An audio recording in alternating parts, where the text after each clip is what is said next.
Hi everyone, it's Dr. Nigel Giam here, and good to have you here.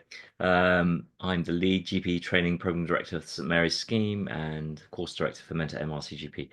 So I've been asked and in fact inundated with lots of requests to run another case priming video, which I'm very happy to do on an RCGP case following on from the first one.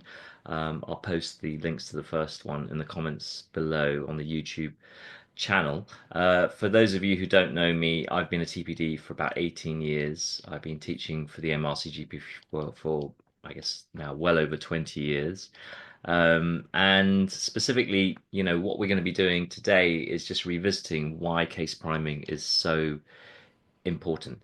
Case priming essentially is just about knowing your place in the patient's journey, and I'll just reiterate, I suppose, the three important aspects to this, which is why you're being given the information that you've been given. It's so important to use those 3 minutes to be curious. Why am I being told this information? The second level is how can I map this to the blueprint, the SCA blueprint, and the competencies that I might be tested on? And then the third is actually predicting the challenge that's coming in. So priming your case is actually a skill, and it's not a skill that's taught particularly well. It's an exam which essentially is narrative driven, and the best analogy really when you are entering the SCA is a car journey. You're getting into the car as a driver, of course, but your patient may well already be in there as a passenger, and what you need to understand is the journey to date. So please use the information in those case notes to prioritize the way in which you gather data. Don't ask questions to which you should already know answers to, your information gathering needs to be reactive to what you've already been given. So curiosity is the key in passing this all the time. Why? You can't pass this exam if you see it as an OSCE. It's not a diagnostic driven exam, it's a narrative driven exam. And you have to be curious about patients' narratives. The second level is understanding what potentially in the blueprint you might be tested on. And the third is the challenge of the case. But don't go in blind. So battle plans are key, and we certainly provide our active participants on the masterclass very personalized battle plans along with score prediction. I'll talk about those extra resources at the end. So just to reiterate what the blueprint is, we've got a patient lesson 19, gender, reproductive and sexual health, long-term conditions, older adults including end of life, mental health including drug dependency, urgent unscheduled care, health disadvantages including safeguarding. Safeguarding, needs to be escalated obviously in the right way. Ethnicity, culture, diversity, inclusivity, new presentation of undifferentiated disease, prescribing, going through results, having a professional conversation and working through a dilemma. Okay, let's work through this RCGP case. It's on the website. Again, I'll post the link down below so you can have a look at it. It's an 82-year-old gentleman by the name of Jerry Freeman. We've been told he's retired. He's married with two adult children. The first thing is, why are we being told that? Is he dependent on these two adult children for his care? Or potentially, if he's married, is his wife dependent on their care? Again, all the time you're asking why. He's got a couple of comorbidities, primarily MSK and cardiovascular. Again, the MSK aspects, are they well controlled? Is he getting out of the house? Lots of medications. Is he taking those?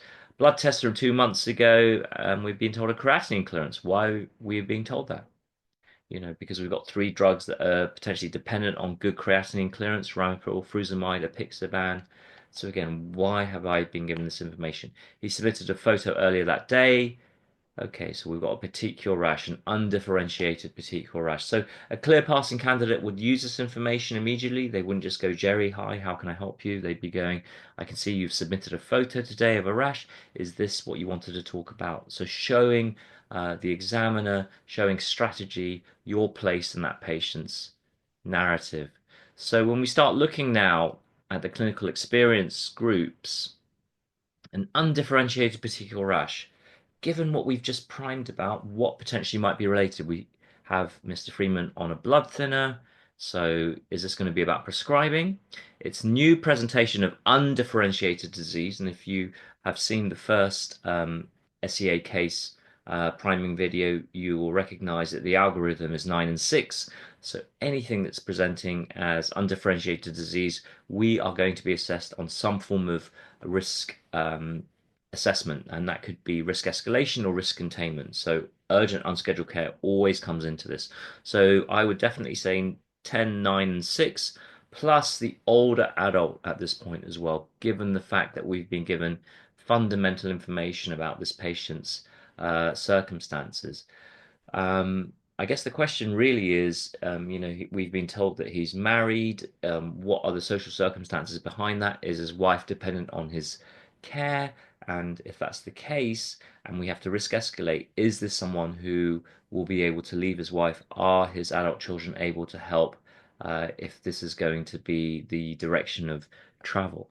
So when we look at the SCA discussion, they specifically talk about, is this picture helpful?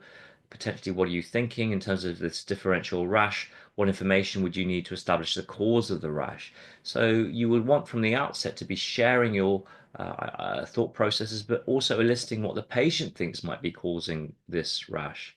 We've talked about risk assessment, and this word risk is just so important because actually pretty much all the cases in the exam will assess you on whether you are safe, but being safe is not the same as being risk averse. It's being reactive to risk.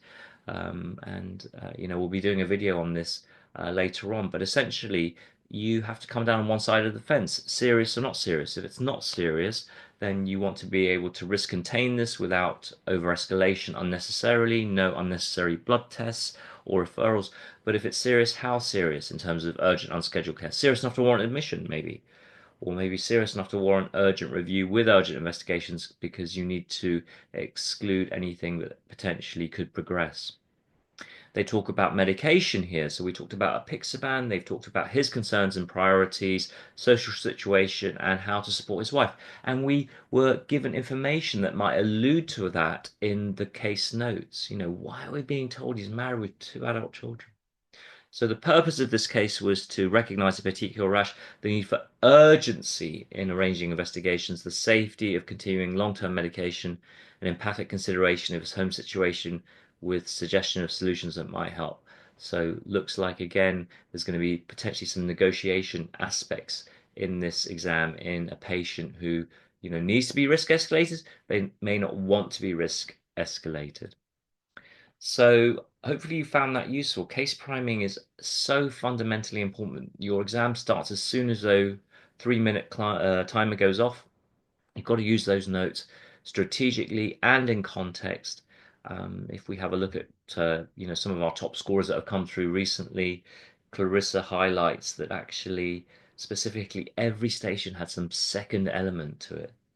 A dilemma, a psychosocial perspective, regarding being maybe a carer or concern. Again, we just saw that with Jerry Freeman. We'll talk about this word dilemma in another video. My favorite word in the SCA, by the way, because it really showcases fantastic negotiation skills, and you've seen it's in your SCA blueprint.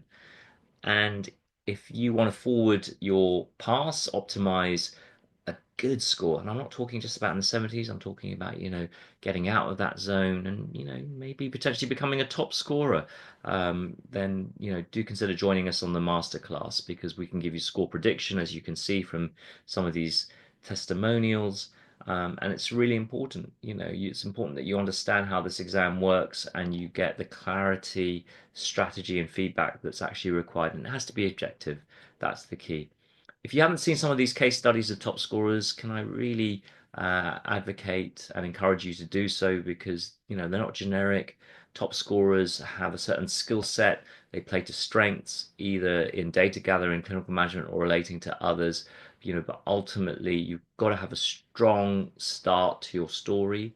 Otherwise, you are not going to have a strong finish. If you're symptom driven, if you're just trying to chase down that diagnosis, then unfortunately, it's not going to end particularly well. So really hope to see some of you on the masterclass. I'll be running, of course, many every month. You can find the dates and availability on the website, mentormededucation.com. Only limited to 6 active participants. If you want to get score prediction, if they're fully booked, then we have observer slots, which you can also apply for. One-to-one mentoring at the moment is oversubscribed. It's only prioritized for those STs that have come through the masterclass. If you're interested, then you can contact me through the website, mentormededucation.com, or by email on MRCGP SCAcourses.com. And if you want to look at some high scoring cases in terms of how to attain these top marks in 3 domains demonstrated by my good self, then you can certainly consider subscribing to the Mentor SCA online consults. Details again on the website. So please don't try to control what comes in through the door, but have a game plan as potentially what might come in through the door through case priming, and make sure you don't box that patient in. Be open to the narrative, use the information in context, have a battle plan. Hope you enjoyed this one. There'll be many more to come. Many thanks.